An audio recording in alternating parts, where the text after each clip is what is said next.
Friends, आज हम बात करेंगे अलजेब्रिक एक्सप्रेशन के बारे में।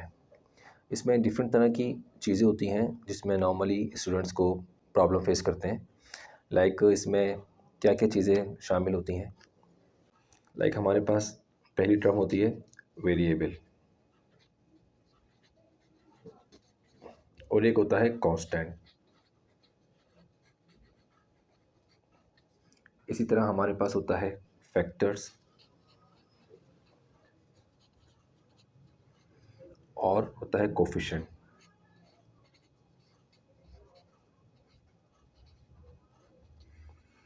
इसके अलावा एक और टर्म है, इसे हम कहते हैं टर्म।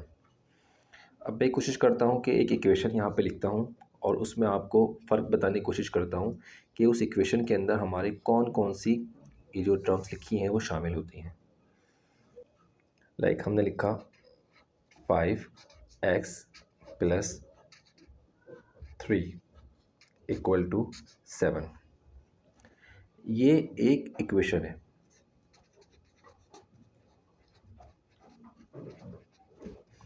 इस इक्वेशन में कौन कौन सी चीज़ें शामिल हैं। लाइक अगर हम यहाँ से स्टार्ट करें, यहाँ पर x कहलाता है हमारा वेरिएबल, इसलिए इसकी वैल्यू चेंज होती रहती है। अगर यहाँ पे आप 1 पुट करेंगे तो 5x से जब मल्टीप्लाई होगा तो आंसर आपका आएगा 5।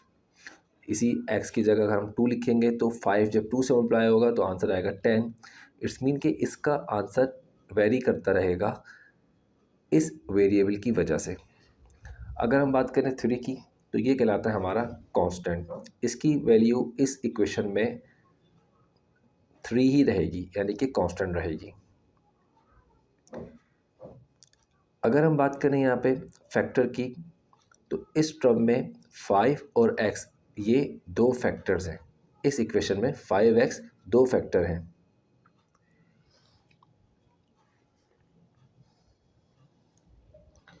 और ये 3x अगर हम कहें कि यहाँ पर जो ये 5x है ये कहलाएगी 5x इज कॉल्ड टर्म, यानी कि इस पूरी 5x को क्या रीड आउट करेंगे, हम टर्म रीड आउट करेंगे।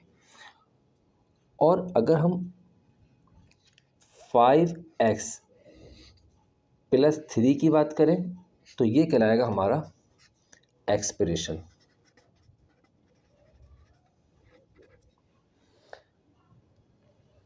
तो और अगर हम बात करते हैं 5x, जब कभी भी किसी वेरिएबल के साथ कोई नंबर लिखा हुआ होता है तो सिर्फ इस एक नंबर को मैं यहाँ पे आपको बताता हूँ, लाइक 5 और x। तो ये जो 5 है ये हमारा कहलाएगा कोफिशिएंट। इसी तरह अगर हम 2x लिखें तो 2 हमारा कहलाएगा कोफिशिएंट। तो ये डिफरेंट तरह के टर्म्स थी जो हमारी इक्वेशन में इस्तेमाल होती हैं, जैसा कि वेरिएबल, x यहाँ पर वेरिएबल है। फैक्टर्स की बात करें तो इस टर्म के जो फैक्टर हैं वो 5 और x हैं। सिर्फ 5x की बात करें तो वो एक टर्म है। अगर 5x + 3 की बात करें तो ये हमारी एक्सप्रेशन है। कांस्टेंट की बात करें तो 3 हमारा कांस्टेंट नंबर है। कोफिशिएंट की बात करें तो 5x के किसी भी वेरिएबल के साथ आने वाला नंबर हमारा कोफिशिएंट कहलाता है, जो मैंने आपको यहाँ एग्जांपल दी 5x 2x।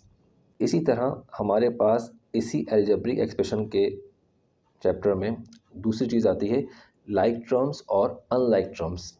इसका क्या मतलब है, यानी कि अगर हमारे पास एक, जैसा मैंने आपसे कहा कि ये 5x ये एक हमारी टर्म है, 5x + 3। 5x हमारे पास वैल्यू लिखी हुई है 3x एंड 4x, ये हमारी कहलाएगी लाइक टर्म। और अगर मैं लिखता हूँ 3y + 4z, ये हमारी कहलाएंगी अनलाइक टर्म्स। जैसे मैंने यहाँ पे लाइक टर्म्स और अनलाइक टर्म्स लिखी, तो इनका कॉन्सेप्ट ये है, जब कभी भी हम इन एक्सप्रेशंस को ऐड और सब्ट्रैक्ट करेंगे, अगर जो टर्म लाइक्स हैं, लाइक 3x एंड 4x इनके वेरिएबल सेम है तो ये ऐड हो जाएंगी। लेकिन अगर इनके वेरिएबल डिफरेंस हैं y एंड z, ये कोफिशिएंट कुछ भी हो सकता है 3 और 4 जैसा मैंने पहले बयान किया, लेकिन अगर ये अनलाइक टर्म्स है तो ये ऐड और सब्ट्रैक्ट नहीं होंगी। इसको हम आसान लफ्ज़ों में इस तरह कह सकते हैं कि अगर जो हम सेम वेरिएबल हैं तो ये सेम फैमिली से बिलोंग्स करते हैं, इसी वजह से ये ऐड और सब्ट्रैक्ट हो सकते हैं। लेकिन अगर इनकी फैमिली डिफरेंट है, y एक डिफरेंट फैमिली है और z एक डिफरेंट फैमिली है, तो ये आपस में ऐड और सब्ट्रैक्ट नहीं हो सकते। अब इसका मतलब ये नहीं है कि सिर्फ हम टर्म x और y की बात करेंगे, इसमें पावर चेंज भी हो सकती है। लाइक हम कहते हैं 4x² प्लस 3x। अब यहाँ एक्स स्क्वायर एक डिफरेंट फैमिली है और एक्स एक डिफरेंट फैमिली है, तो इनको भी हम अनलाइक टर्म कहेंगे।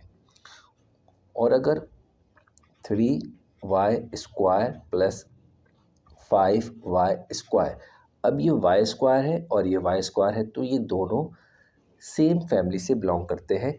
तो इनको जब हम नेक्स्ट स्टेप में ऐड करेंगे तो 5 और 3 8 होते हैं, तो इसका जो आंसर आएगा वो आएगा 8y²। और ये क्योंकि अनलाइक टर्म है, डिफरेंट फैमिली से बिलोंग करते हैं, तो इसको एज इट इज़ लिखा जाएगा, यही आंसर कहलाएगा। इसी में हम कुछ और टॉपिक कवर करते हैं। इसमें अब हम बात करते हैं अलजेब्रिक एक्सप्रेशन के अंदर हमारे पास कुछ टर्म्स होती हैं जिसे हम कहते हैं मोनोमियल,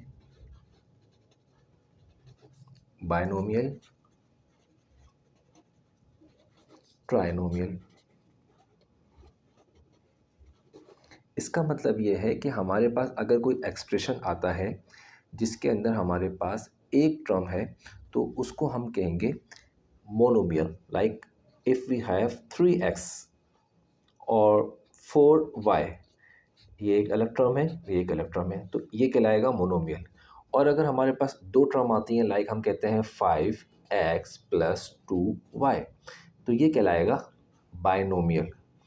इसकी जगह कुछ भी हो सकता है, जैसे मैंने आपको पहले बताया कि 5x है तो 2y² भी हो सकता है। ज़रूरी नहीं है कि हम ओनली पावर 1 की बात कर रहे हैं। और ट्राइनोमियल का मतलब होगा कि अगर हम इसके अंदर 3 टर्म्स ले लें, like 3x² plus 2x plus 4, ये जो एक्सप्रेशन है इसमें 3 टर्म्स मौजूद हैं, तो ये कहलाएगा ट्राइनोमियल।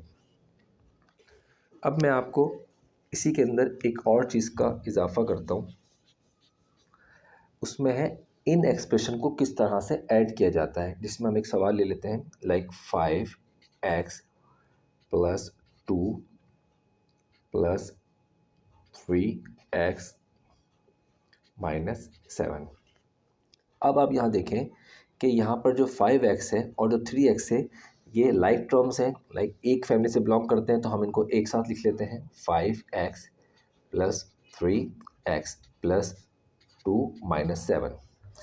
5 और 3 क्योंकि एक फैमिली से बिलोंग करते हैं तो 5 और 3 हम 8 कर देंगे और x का जो एक्सप्रेशन है वो एज इट इज़ उतर जाएगा। और ये प्लस माइनस माइनस, तो जब हम 7 और 2 को सॉल्व करेंगे तो इसका आंसर आएगा -5।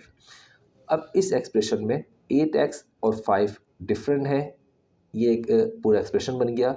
ये अलग फैमिली, ये अलग फैमिली, इसको हम मज़ीद सॉल्व नहीं कर सकते, तो यही हमारा आंसर है। फ्रेंड्स, उम्मीद है कि आपको ये टॉपिक समझ में आया होगा। अगर आपको वीडियो में कोई इशू हो तो आप कमेंट्स में पूछ सकते हैं। मैंने कोशिश की है कि आपको सब चीज़ डिटेल में डिफ़ाइन करूं ताकि आपको ठीक तरह समझ में आए। Thank you.